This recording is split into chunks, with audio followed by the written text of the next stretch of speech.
The story begins with people enjoying a picnic by the river. But suddenly, a boat floats toward them, with no one rowing it. Inside the boat was a rotten, decaying dead body. Soon, Police Chief John Hawkins arrived at the scene. Forensic Officer Connie was already there. She told Hawkins something shocking. This body has no bones left at all. Only flesh remains. It was a strange case, almost as if someone had carefully removed every bone, something that should have been impossible. The body was sent for autopsy. After a full examination, Dr. Jacob told Hawkins, "It looks like someone carefully extracted all the bones, but the question is, how could they possibly have done it?"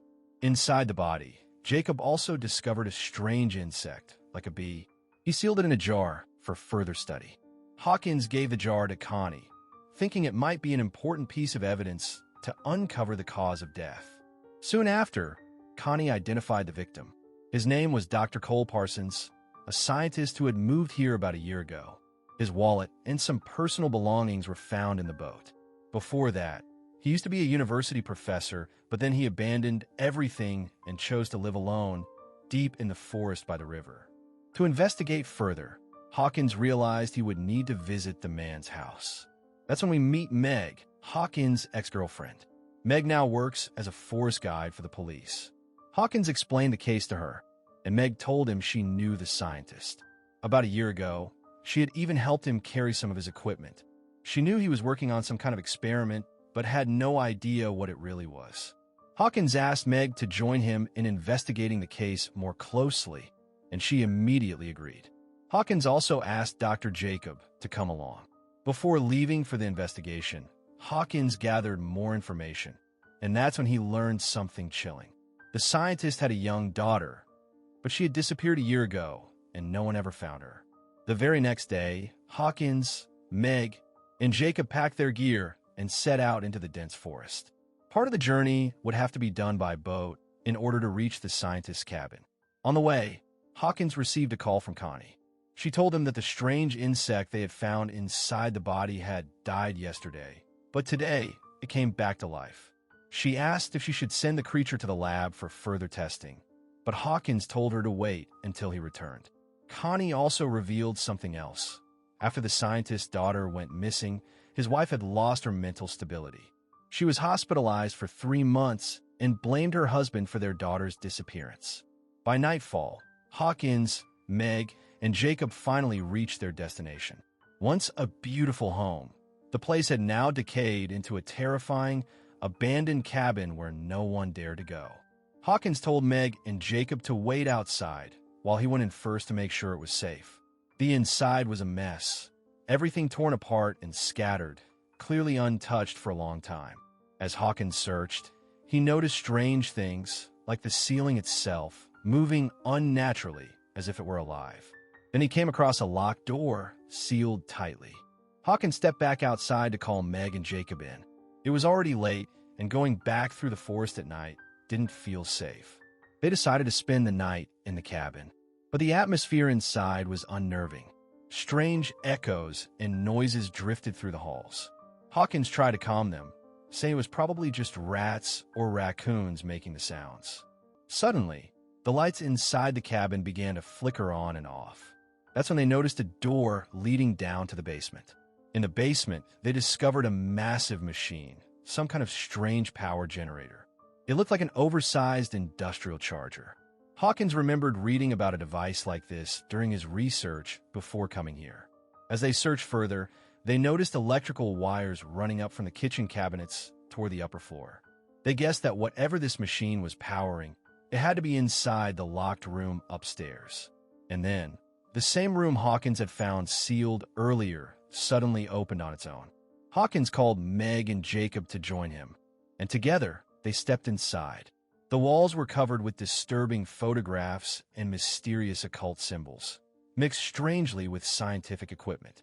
It looked like a twisted combination of science and dark magic. While they were investigating, a spider suddenly bit Jacob on the face. Terrified, he stumbled out of the room in pain. Hawkins tried calling Connie to ask who had originally built this bizarre house, but the electromagnetic interference coming from the ceiling cut off his signal.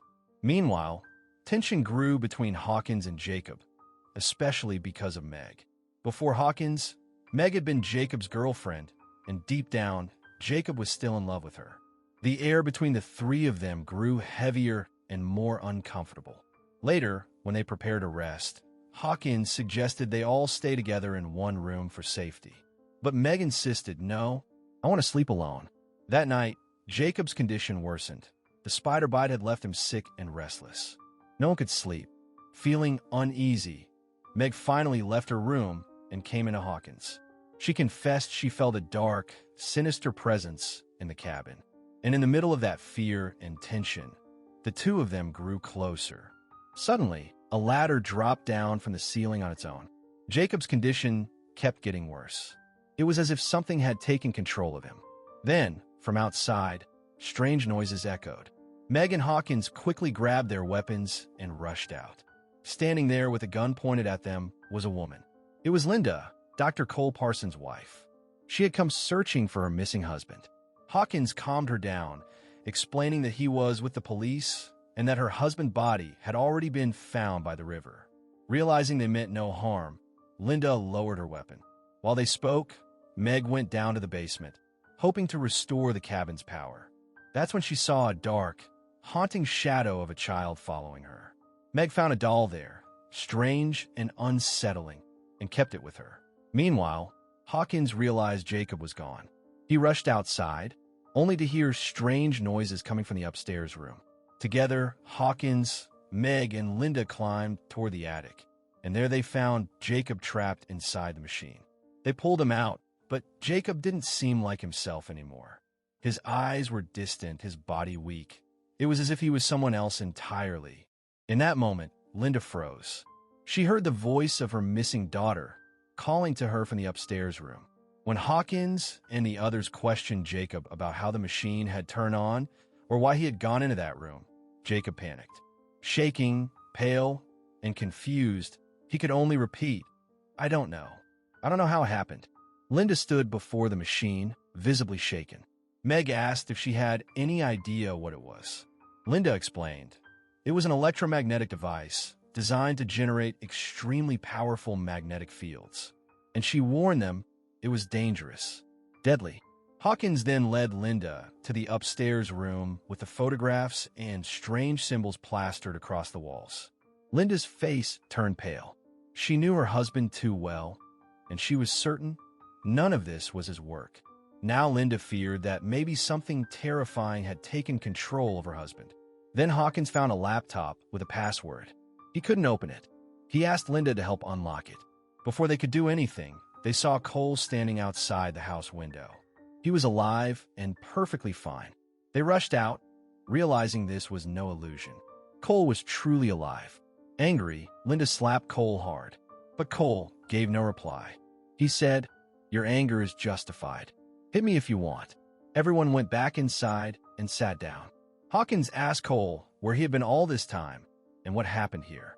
Why was this house in such a condition? He also told Cole about the dead body found in the boat near the river. Cole laughed it all off. He gave no straight answer about the machine. At the police station, Connie kept trying to contact Hawkins. The fly that was found in the body had not only come back to life, but now had turned into two. The reason could be Cole's machine. Meanwhile, Jacob's condition kept getting worse. His body started showing terrifying changes. New nails were growing over his old ones. Soon new teeth and even new bones were forming on top of his skeleton. He was changing very fast. This was probably caused by radiation from the machine. Hawkins asked Cole many questions, but Cole gave no real answers. Even when Linda asked where he had been, he didn't give any clear reply. And Jacob now followed Cole's words as if he was his servant. When Linda went to check Jacob, she was horrified by his deformed body. She quickly went to Hawkins and Meg to tell them. Seeing Jacob's terrible transformation, they understood they needed to leave as soon as possible. But when they went outside, the boat they had come in was now gone. Hawkins grew even more suspicious of Cole, but Cole still treated everything like a joke. In anger, Hawkins lost control. He punched Cole hard and tied him up, so he couldn't cause any more trouble. Linda said, "We should search around. There must be someone nearby who can help us get out of here." Hawkins and Meg went out searching for people nearby. Soon, they reach a camping site where lots of supplies were scattered around. But inside that camp, they found several dead bodies. Horrified, they immediately ran away from there. Hawkins tried to calm her down, but in that moment, Meg broke down emotionally and revealed she was pregnant. The child was his. Back at the cabin, Linda was alone with Cole. As she looked closer, she realized Cole had hidden many truths from everyone. She typed Tinkerbell as the laptop password, the name Cole used to call her in the past, and the laptop unlocked instantly. Inside, she found terrifying videos. In them, Cole had experimented on many people. Everyone who passed through that machine came out carrying something evil inside. Linda also discovered that Cole himself had gone through the machine. The body found near the river truly was Cole's. And the man standing before them now wasn't her husband. He was a monster created by the machine. Even more horrifying, Linda saw in the footage that Cole had sacrificed their own daughter during one of these birthday experiments. Just then, Cole locked Linda inside the room, keeping her from interfering in his work. When Hawkins and Meg returned, they saw Cole was gone. Hawkins told Meg to wait outside while he went in with his gun to check for danger. Suddenly, from Jacob's body, a terrifying creature burst out and attacked Hawkins. He fought with all his strength. Right then, Meg rushed in and shot the creature, killing it. Hawkins decided the only way to end this madness was to destroy the machine. For Meg's safety, he sent her outside, then prepared to burn it using gasoline and explosives. Soon, Linda broke free from the locked room, holding an axe. She was determined to kill Cole, no matter what. But when she reached the basement, she saw her daughter being drawn into the machine. Overcome with emotion, Linda stepped inside too, and became another victim of its dark power. Outside, the victims of the machine began moving through the forest toward the cabin. Meg fought as hard as she could, shooting down as many as possible.